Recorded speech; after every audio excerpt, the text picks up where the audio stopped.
میلاد النبی کیا ہے؟ ہم اور آپ سب جانتے ہیں کہ اللہ کے نبی صلی اللہ علیہ وسلم کی پیدائش کے دن کی جو تاریخ سمجھی جاتی ہے، یعنی 12 ربیع الاول، تو اس تاریخ کو اللہ کے نبی صلی اللہ علیہ وسلم کی پیدائش کے دن کی تاریخ مانا جاتا ہے، حالانکہ اس کا کوئی ثبوت نہیں ہے۔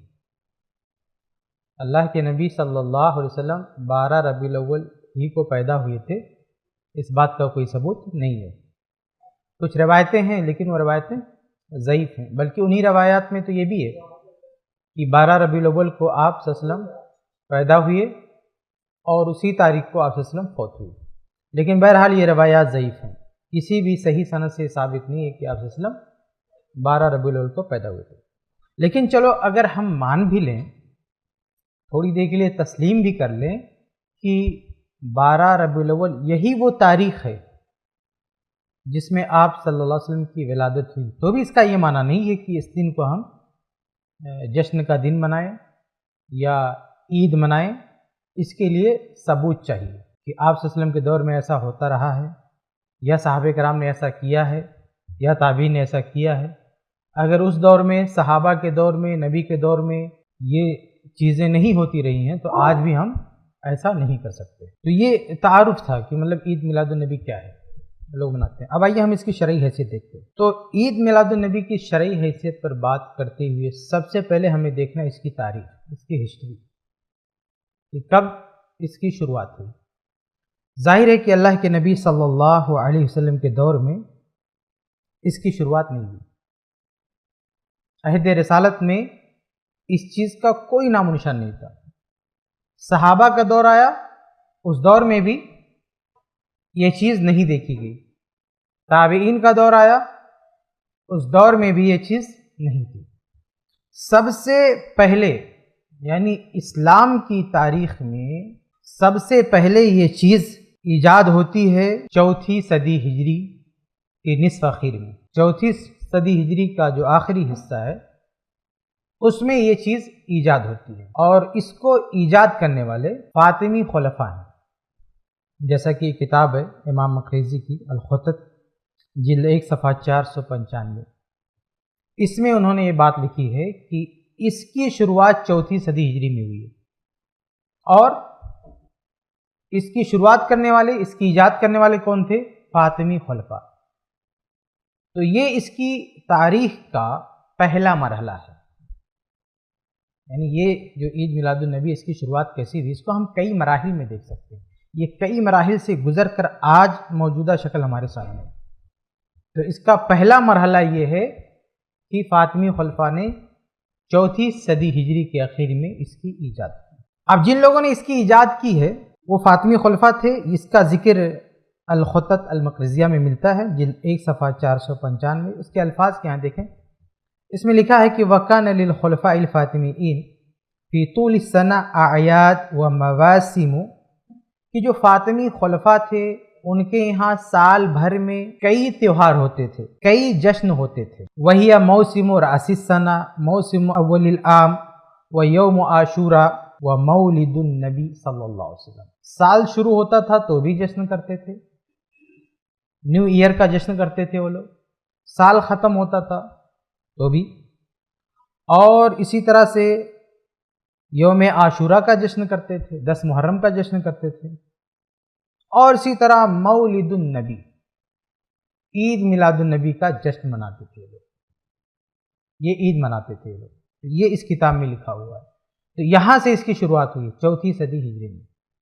شروع کس نے کیا ہے؟ فاطمی خلفاء نے۔ اب فاطمی خلفاء کون تھے وہ بھی ہم دیکھ لیتے ہیں کہ جن لوگوں نے اس کو شروع کیا ہے وہ تھے کون لوگ۔ تو یہ کون لوگ تھے، اس کے بارے میں خلاصہ یہ ہے کہ یہ مسلمان نہیں تھے۔ انہوں نے اسلامی حکومت کو ہائی جیک کر لیا تھا، قبضہ کر لیا تھا، اور مسلمانوں کو بیوقوف بنانے کے لیے، لوگوں کو بیوقوف بنانے کے لیے اپنے آپ کو نہ صرف مسلمان کہتے تھے بلکہ فاطمی کہتے تھے۔ فاطمی مطلب فاطمہ رضی اللہ عنہا کی نسل سے اپنے آپ کو بتاتے تھے، یعنی اہل بیت۔ اسلامی تاریخ میں بہت سارے موڑ پر آپ کو یہ ملے گا کہ بہت سارے لوگوں نے فتنہ فساد مچانے کے لیے اپنی جھوٹی پہچان لوگوں کے سامنے رکھی کہ ہم اہل بیت سے ہیں، تو اہل بیت سے سب کو محبت ہوتی ہے، سب کو ہمدردی ہوتی ہے۔ تو اس طرح سے یہ لوگ دھوکہ دینے میں کامیاب ہو جاتے ہیں کہ اپنے آپ کو اہل بیت بتا کے، سید بتا کے، نبی صلی اللہ علیہ وسلم کے گھرانے کا فرد بتا کے ایسے لوگوں کے ایمان کا سودا کرتے ہیں۔ تو ان لوگوں نے بھی اسلامی حکومت کو ہائی جیک کیا اور اپنے آپ کو فاطمی کہلوایا، یعنی اہل بیت سے اپنا رشتہ جوڑا۔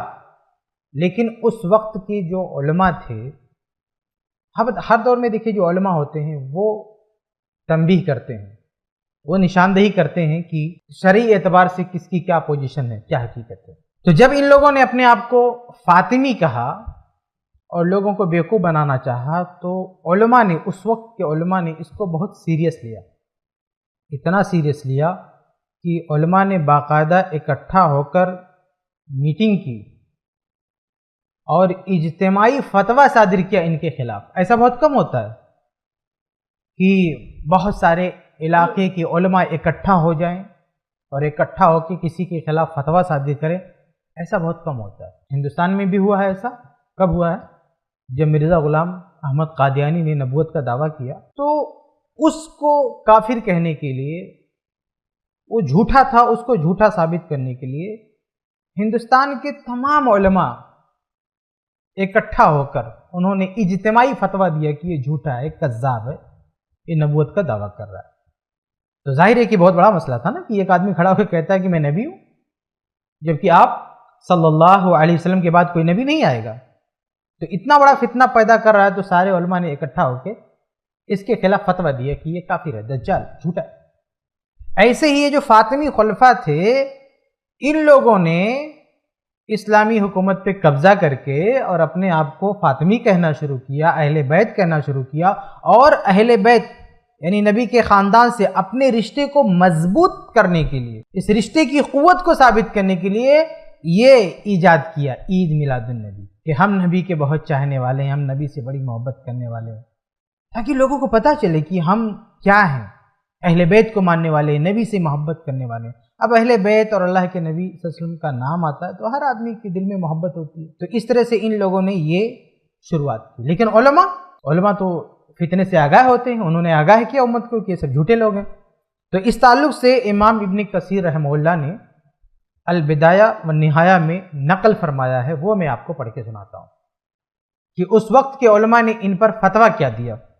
البدایہ والنہایہ جو عربی نسخہ ہے، جلد نمبر 11 اور صفحہ نمبر 361، اس میں ابن کثیر رحمہ اللہ لکھتے ہیں کہ علماء نے جو متفقہ فتویٰ صادر کیا، بالاتفاق جو فتویٰ دیا، جس پر سب لوگوں کی دستخط تھی، اس میں لکھا کیا ہوا تھا وہ میں آپ کو سناتا ہوں۔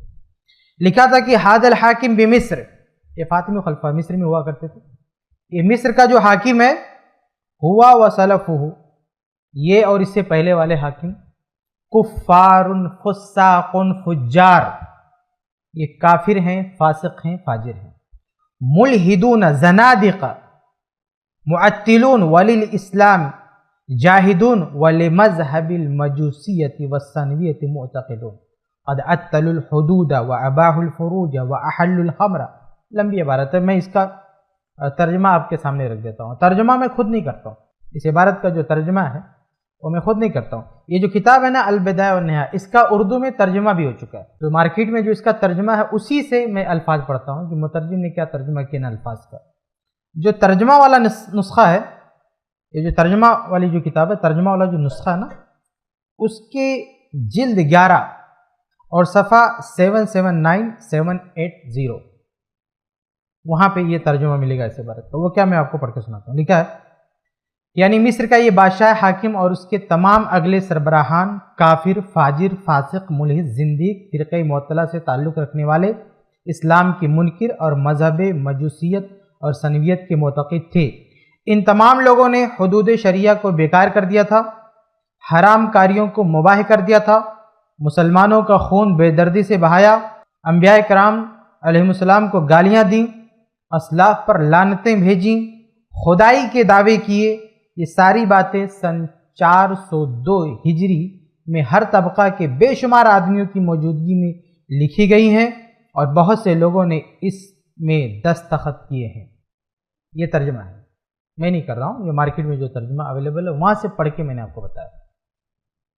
یہ فاطمی خلفاء کے بارے میں اس وقت کے جو علماء تھے ان کا یہ اسٹیٹمنٹ ہے، یہ تھے کیا؟ تو یہ ہے عید میلاد النبی کی تاریخ کی۔ ان لوگوں نے اس کی شروعات کی صرف یہ بتانے کے لیے کہ ہمارا نبی سے کیا تعلق، اپنے آپ کو جھوٹ بولتے ہوئے نبی کے خاندان کی طرف منسوب کیا، پھر اس خاندان کی طرف اپنی نسبت کو مضبوط ثابت کرنے کے لیے، لوگوں کو بیوقوف بنانے کے لیے انہوں نے عید میلاد النبی کی شروعات کی۔ ٹھیک ہے، یہ 4 صدی ہجری کے اخیر میں شروع کیا اور سن 402 ہجری میں یہ فتویٰ لگایا علماء نے ان پر، یہ کون لوگ ہیں؟ ٹھیک ہے، یہ فتویٰ لگنے سے پہلے شروع کیا ان لوگوں نے، لیکن 402 ہجری یعنی 4 صدی ہجری جب مکمل ہوگی اس کے بعد علماء نے ان پہ فتویٰ لگایا۔ اچھا، یہ پہلا مرحلہ ہے کہ فاطمیوں نے اس کی ایجاد کی، لیکن یہ فاطمی خلفاء جب علماء نے وارن کر دیا کہ یہ مسلمان نہیں، تو اہل سنت جو مسلمان تھے نا وہ چوکنا ہو گئے اور انہوں نے ان کی اس رسم کو قبول نہیں کیا۔ یہ صرف جو فاطمی خلفاء نے یہی مناتے تھے، باقی جو دنیا بھر کے مسلمان تھے وہ نہیں، وہ بالکل نہیں عید میلاد النبی مناتے تھے نا، کہیں پر کوئی عید میلاد النبی نہیں مناتا تھا، یہ صرف یہ جو بادشاہ ہوتے تھے نا صرف یہی مناتے تھے، اور ایسا تقریباً 200 سال تک ہوتا رہا۔ فاطمی خلفاء نے ایجاد کیا تو یہ جو بدعت ہے یہ بدعت انہی خلفاء کے گھروں تک محدود رہی، 200 سال تک، 2 صدی تک دنیا بھر کے مسلمانوں میں سے کسی بھی مسلمان نے اس بدعت کو نہیں اپنایا، کیونکہ علماء نے آگاہ کر دیا تھا کہ کافر فاسق فاجر لوگ ہیں اور ان کے طریقے سے دھوکہ نہیں کھانا، تو علماء نے اس کو نہیں اپنایا۔ اس کے بعد 6 صدی ہجری میں ایک دوسرا موڑ آتا ہے اس عید میلاد النبی کو لے کر۔ 6 صدی ہجری میں ایک شخص ملا محمد عمر اس کا نام ملتا ہے، اس کے بارے میں اور کچھ تفصیلات نہیں ملتی کتابوں میں کہ کون تھا، اس کا بایو ڈاٹا نہیں ملتا، اس کے حالات نہیں ملتے کہ کون تھا وہ، ایک مجہول اور اننون شخص، لیکن اتنا ملتا ہے کہ وہ مسلمانوں میں سے تھا، سنی مسلمان تھا۔ تو اس شخص نے 600 سال کے بعد مسلمانوں میں ان فاطمیوں کی ایجاد کردہ بدعت کو مسلمانوں میں رائج کرنا شروع کیا 600 سال کے بعد۔ اسی لیے آپ نے بہت سارے علماء کی زبانی سنا ہوگا کہ عید میلاد النبی کی شروعات کب ہوئی، تو کوئی عالم کہتا ہے 600 سال کے بعد اور کوئی عالم کہتا ہے 400 سال کے بعد، تو یہ دونوں میں ٹکراؤ نہیں ہے۔ اصل میں 400 سال کے بعد نا یہ فاطمی خلفاء نے ایجاد کیا تھا، لیکن 200 سال تک یہ بدعت انہی تک رہی۔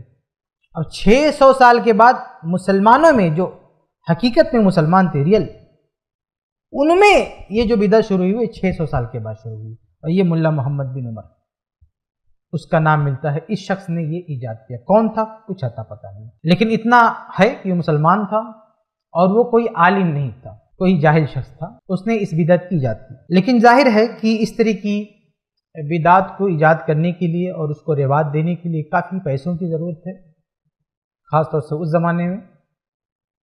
تو اس وقت ایک بادشاہ تھا جس کا نام ملتا ہے مظفر الدین کوکبوری، تو اس شخص نے جو ہے مالی اعتبار سے اس کو سپورٹ کیا، مالی اعتبار سے اس بدعت کو سپورٹ کیا، مالی اعتبار سے، یعنی یہ محمد بن عمر نے مسلمانوں میں اس کو اڈاپٹ کیا، مسلمانوں میں رائج کیا، اور پیسے کے اعتبار سے مدد کی۔ اس وقت جو بادشاہ تھا مظفر الدین، اس نے مدد کیا۔ پھر بھی یہ جو عید میلاد النبی تھی بہت زیادہ زور نہیں پکڑا اس نے، تو ایک اور موڑ آتا ہے، ایک شخص ابو الخطاب ابن دہیا یہ کھڑا ہوتا ہے اور یہ علمی طور سے عید میلاد النبی کے لیے دلائل اکٹھا کرتا ہے لوگوں کو منوانے کے لیے کہ کیسے منوایا جائے۔ سمجھ رہے پوری کہانی؟ سب سے پہلا مرحلہ یہ ہے کہ فاطمی خلفاء نے جو اس کو ایجاد کیا، اس عید میلاد النبی کی تاریخ میں پہلا مرحلہ ہے کہ فاطمی خلفاء نے ایجاد کیا۔ 200 سال تک وہ اس بدعت کو لیے پڑے رہے، کسی نے ان کی کاپی نہیں کیا۔ اس کے بعد دوسرا مرحلہ آتا ہے 600 سال کے بعد، یہ ملا محمد بن عمر یہ کھڑا ہوتا ہے اور یہ شخص اہل سنت میں اس کو رائج کرنے کی کوشش کرتا ہے، لیکن یہ جاہل شخص ہے، اس کے پاس کچھ نہیں، تیسرا موڑ آتا ہے کہ اس وقت کا جو بادشاہ ہے مظفرالدین، وہ شخص جو ہے مالی اعتبار سے اس کی تائید کرتا ہے۔ اس کے بعد چوتھا موڑ آتا ہے، چوتھا مرحلہ آتا ہے کہ ابن دہیہ شخص کھڑا ہوتا ہے اور یہ علمی طور پر اس کو مدلل کرنے کی کوشش کرتا ہے، اس کے حق میں دلائل دینے کی کوشش کرتا ہے۔ اور یہ شخص کون ہے؟ ابن دہیہ، امام ابن حجر رحمہ اللہ نے اپنی کتاب لسان المیزان میں اس کے بارے میں جو کچھ لکھا ہے، تو ابن نجار کے حوالے سے لکھتے ہیں کہ وہ کہتے ہیں رأیت الناس مجتمعین علی کذبہ ووضعہ، کہ میں نے لوگوں کو اس بات پر متفق پایا ہے کہ وہ متفقہ طور پر کہتے تھے کہ یہ شخص جھوٹا ہے، یہ شخص حدیثیں گڑھتا ہے، اپنی طرف سے دین کی باتیں بناتا ہے۔ تو یہ لسان المیزان جلد نمبر 4 صفحہ نمبر 295۔ تو یہاں پہ اس کے بارے میں بتایا گیا کہ شخص کی حیثیت کیا ہے، جھوٹا شخص، گڑھنے والا۔ صرف یہی نہیں بلکہ یہیں پر لسان المیزان جلد 4 صفحہ 296، یہیں پر آپ دیکھیں کہ اس کے بارے میں اور بھی کچھ نقل کیا گیا۔ لکھا ہے کہ کثیر الوقیۃ فی الائمہ و فی السلف، یہ ائمہ جو تھے اور جو سلف تھے ان کے بارے میں یہ بدزبانی کرتا تھا۔ خبیث اللسان، یہ بہت بدزبان شخص تھا، احمق، بیوقوف تھا۔ تو اس شخص نے جو ہے ادھر ادھر کی باتیں اکٹھا کر کے، جھوٹی روایت اکٹھا کر کے، اور سب سے پہلا شخص ہے جس نے عید میلاد النبی پہ ایک کتاب لکھا، اس نے ایک کتاب لکھا اور کتاب لکھ کے یہ ثابت کرنے کی کوشش کیا کہ ہاں اس کو منایا جا سکتا ہے اور یہ چیز درست ہے۔ اس کے بعد یہ چیز چل پڑی اہل سنت میں اور آج تک یہ ہو رہی ہے، تھوڑا تھوڑا کر کے پوری دنیا میں پھیلتی رہی، ہر جگہ نہیں پھیلی لیکن آہستہ آہستہ، اور اب ہمارے یہاں بھی پھیل چکی ہے۔